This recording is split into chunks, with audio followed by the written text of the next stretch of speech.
Oi pessoal, tudo bem? Hoje eu resolvi fazer um vídeo um pouco diferente. A gente sempre aborda aqui assuntos sobre infertilidade. E o vídeo de hoje, na verdade, vai ensinar dicas sobre a fertilidade.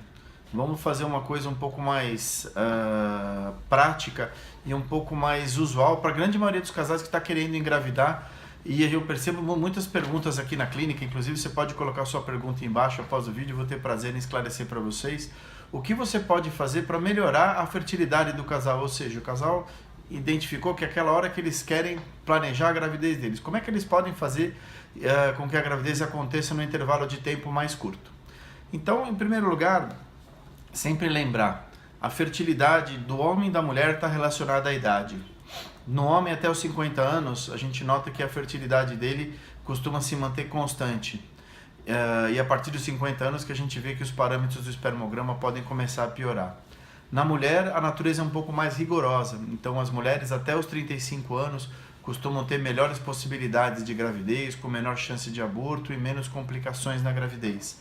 As acima de 35 anos podem, com o passar do tempo, experimentar situações que vão dificultando não só ela de engravidar, como também dificultar que a gravidez vá adiante. Então, o ideal é que você planeje ter seus filhos espontaneamente, que você tente engravidar naturalmente em casa, e o quanto antes você puder fazer isso, para que você possa aproveitar a sua saúde em favor dessa situação, é importante.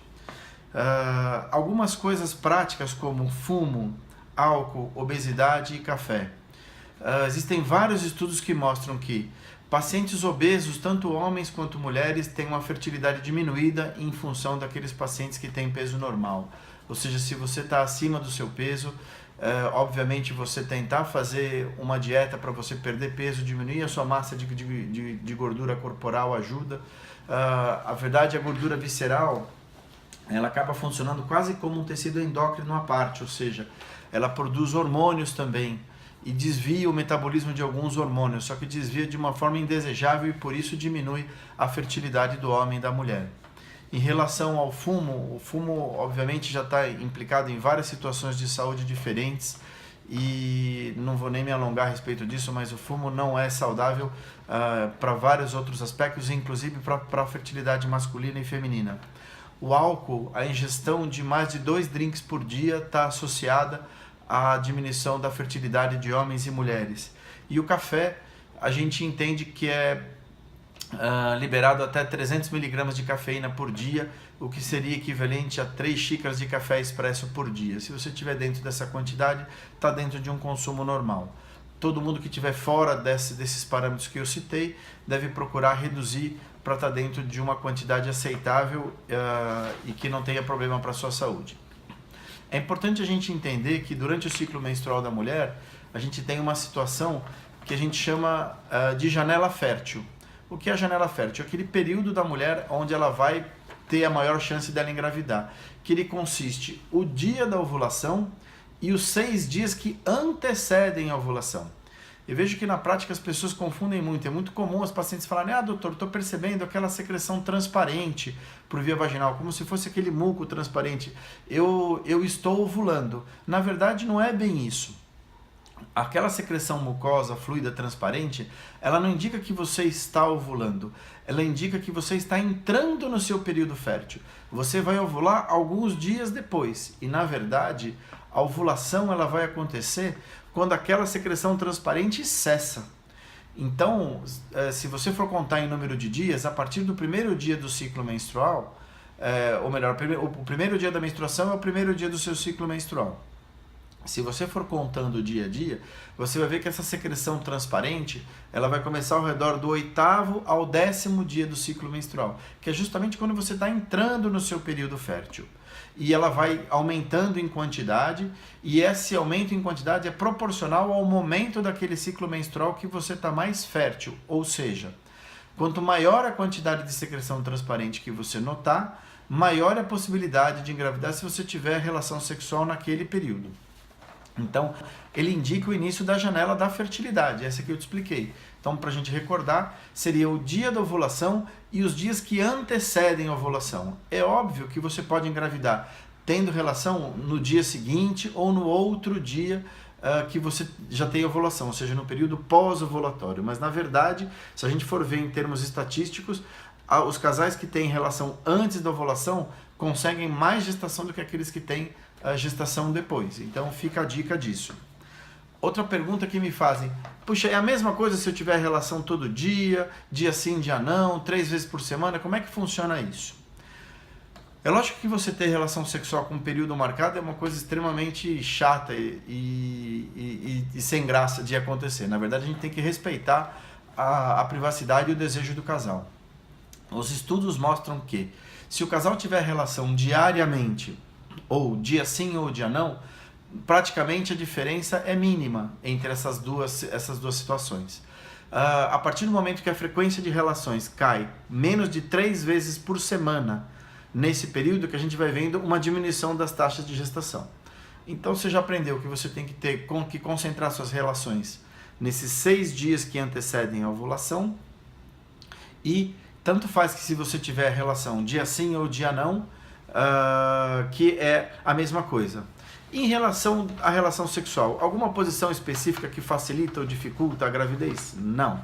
Não existe nada descrito cientificamente que isso possa melhorar ou piorar alguma coisa em relação a isso. Só para você ter uma ideia, logo depois da ejaculação já se encontram espermatozoides dentro do colo do útero em segundos após a ejaculação. Em 15 minutos já é possível se identificar espermatozoides nadando dentro da trompa da mulher. Então o que a gente pede, na verdade, depois da relação, que a mulher possa passar pelo menos uns 25 a 30 minutos deitada antes de levantar e querer fazer alguma coisa, tomar banho ou qualquer outra coisa que ela deseje fazer. Ela teve a relação, terminou a relação sexual, ela fica deitada normalmente, de barriga para cima mesmo, isso conta no relógio uns 25 minutos, depois ela pode levantar e fazer as coisas dela normalmente, sem prejudicar essa desejo sem prejudicar essas tentativas de gravidez. Perguntas também são frequentes se esses dispositivos de predição da ovulação, que nem esses kits que você mede na urina, que ele vai te dizer quando que você vai ovular. Esses kits, na verdade, eles medem 2 hormônios, o estradiol e o LH. E eles vêm normalmente em kits que vêm 5 ou 10 canetinhas, que você faz como se fosse um teste de gravidez desses de farmácia, que você colhe uma amostra de urina, molha naquele kit e vê se ele está positivo para esses hormônios. Na verdade, o ideal é fazer todos os dias, a partir do 10º dia do ciclo menstrual, mais ou menos. Você vai ver que os primeiros costumam ser negativos e a partir de um determinado momento ele identifica que o LH e o estradiol subiram, que sua ovulação vai acontecer em 24 horas. Então, na verdade, o casal tem que começar a ter as relações no dia em que esse kit deu positivo. Mas, na verdade, o que a gente percebe é que eles não ajudam muito em relação a taxa de gravidez se o casal tiver uma vida sexual constante e irregular. Então esses kits tendem a ajudar mais naquele casal que por qualquer motivo não tenham uma frequência de relações muito constante. Então se essa for essa situação, esse kit pode te ajudar. Você fazer as medições e a partir do momento que você identificar que na fitinha ali deu positivo, sua ovulação está prestes a acontecer. Você tem que começar a ter relação a partir desse dia e nos próximos 3 ou 4 dias tentar concentrar suas relações mais nesse período também. Lubrificantes é um assunto um pouco delicado. Tem estudos que mostram que essas pomadas lubrificantes para relação sexual tendem a diminuir a motilidade do espermatozoide. Então, para você que está tentando engravidar, eu não recomendo que use lubrificantes. E já vi alguns até propaganda de lubrificantes na internet que dizem que aumentam a fertilidade, que aumentam a chance do casal engravidar. Quando você vai olhar a fórmula desses componentes, todos que eu já vi, que eu me lembro, contém parabenos na sua fórmula. Parabenos são derivados orgânicos químicos e vários deles estão relacionados ao aumento da incidência de câncer, então eles não são saudáveis de usar, e os estudos mostram que os lubrificantes tendem a diminuir o movimento do espermatozoide, a motilidade. Então a gente não recomenda que use para os casais que estão tentando engravidar. Na verdade, as principais dicas são essas, e o importante é sempre respeitar a autonomia, o desejo da gravidez do casal, não impor nenhuma regra, porque ter relação sexual com regra é uma coisa extremamente chata, e lembrar que a relação sexual não é só para procriação, enfim, tem toda a parte afetiva do casal, isso deve vir acima de tudo isso.